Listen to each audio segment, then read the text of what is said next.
విషయంలో జనసేన ఒక అడుగు ముందుకేయడంతో ఆ పార్టీ శ్రేణుల్లో నూతనోత్సాహం కనపడుతుంది. నిన్న ఇంచుమించుగా 32 మంది అభ్యర్థులను కేటాయించడంతో పాటు అలాగే 4 ఎంపీలు కూడా ప్రకటించింది. ఇందులో భాగంగా ఈ రోజు రావెల్ కిషోర్ బాబు ఎమ్మెల్యే అభ్యర్థిగా ప్రకటించబడిన రావెల్ కిషోర్ బాబు మనతో ఉన్నారు. ఆయన అడిగి మరిన్ని వివరాలు తెలుసుకునే ప్రయత్నం చేద్దాం. సార్ చెప్పండి, ఏంటి పార్టీ మీ సేవలు గుర్తించి మీకు ఎమ్మెల్యే అభ్యర్థి కేటాయించింది, రేపు ఎన్నికల్లోకి ఎలా వెళ్ళబోతున్నారు? ముందుగా అసలు పార్టీ టికెట్ మీకు కేటాయించిన పట్ల మీ అభిప్రాయం ఏంటండి? జనసేన పార్టీ నాయకులు పవన్ కళ్యాణ్ గారు పార్టీ టికెట్లు అంటే కేటాయించడంలో సమగ్ర విశ్లేషణ చేసుకుని సామాజిక న్యాయాన్ని దృష్టిలో పెట్టుకుని అన్ని వర్గాలకు ప్రాతినిధ్యం వహించే విధంగా కేటాయించారు. జనసేన పార్టీ కుల మతాలకు అతీతంగా పనిచేసేటువంటి పార్టీ. ఈరోజు జరిగినటువంటి సభ చూస్తూ ఉంటే తప్పకుండా రేపు జరగబోయే ఎన్నికల యుద్ధంలో అంతిమ విజయం జనసేన పార్టీదని చెప్పేసి స్పష్టంగా కనిపిస్తుంది.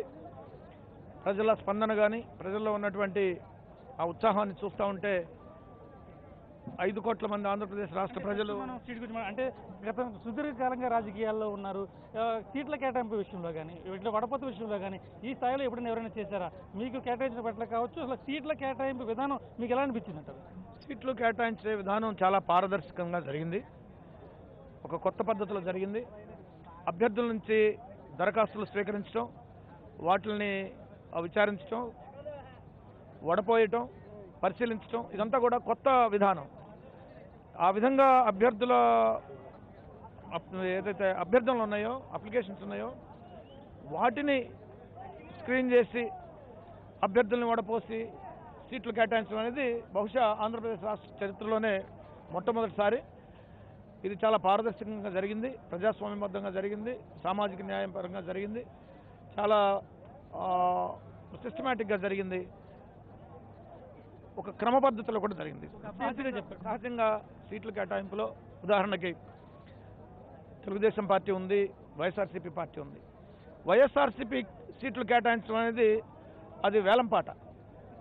ఎవరు ఎక్కువ డబ్బులు ఇస్తే వాళ్ళకి కేటాయిస్తారు. తెలుగుదేశం పార్టీ సీట్లు కేటాయించడం వచ్చేసరికి కూడా వేలంపాటే.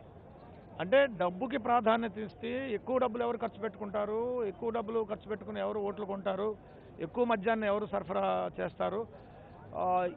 ఇదేంటంటే ప్రజాస్వామ్యాన్ని ధనస్వామ్యంగా మార్చడం, ప్రజాస్వామ్యాన్ని ఒక సారాస్వామ్యం. ఎవరైతే ఎక్కువగా ఖర్చు పెట్టగలరో వాళ్ళకి మాత్రమే టికెట్లు కేటాయించే అవకాశం, దాంతో కులం మొత్తం కూడా చూసే అవకాశం ఉంది. కానీ జనసేనలో అటువంటి పరిస్థితి లేదని స్పష్టంగా చెప్తున్నారు. అదే చెప్తున్నాను. ఈరోజు పవన్ కళ్యాణ్ గారు కూడా స్పష్టం చేశారు.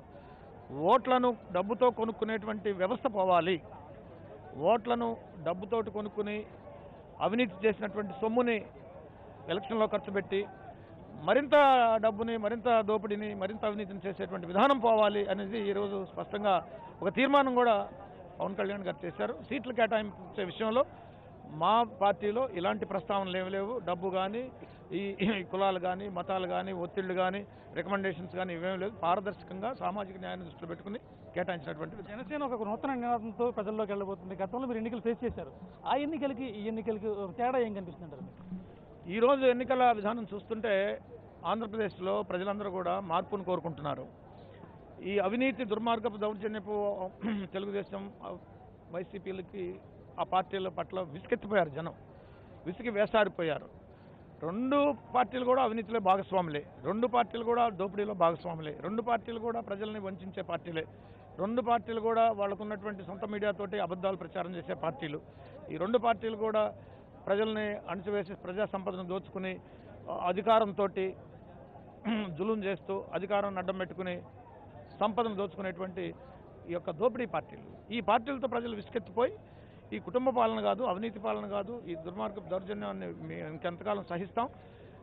మార్పు రావాలి, యువత ముందుకు రావాలి, స్త్రీల ముందుకు రావాలి, అన్ని కులాలకు సమాన ప్రాతినిధ్యం కావాలి, అందరూ కూడా ప్రజాస్వామ్యంలో భాగస్వాములు కావాలి.